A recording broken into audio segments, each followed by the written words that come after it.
qo'yinglar. Provokatsiya qilganligini, tavba qilganligingizni. 35-moddani ikkoving ham buzyapsan. Jahongir yozib oldik seni, tushuntirdi. Ikkoving poddebleni Men bunday qilaman. Men hozir avval sizlarga ko'rsatib qilaman, keyin отдельно ertaga kunduzi bitta video qilaman buni gapirib. Chunki hozir bu yerda bilga o'qib xalaqit qiladi, boshqa odamlarning gapi bilan xalaqit bo'lib, mana o'zim eshitilmay qolishi mumkin. Men отдельно unisini qilaman hamma uchun. Bunisini живой sizlarga ko'rsataman, чтобы originalligini ko'rishlaringiz uchun.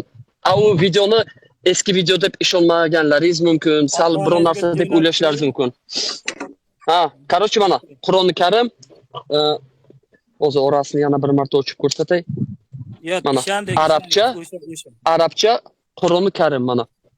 Короче, Matisman bu Allohning kalomi, Qur'oni Karim kitob, musulmonlar uchun birinchi o'rinda turadigan kitob. Ota-onam ham musulmon, bu kitobni ota-onam juda ham hurmat qiladi. Men shu kitobni, короче, yomon ishlar qildim.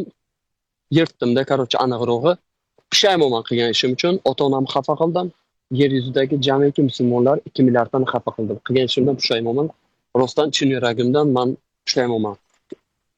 Очень жаль. Vaqtni orqaga qilib bo'lsa, men qaytarmagan bo'lardim.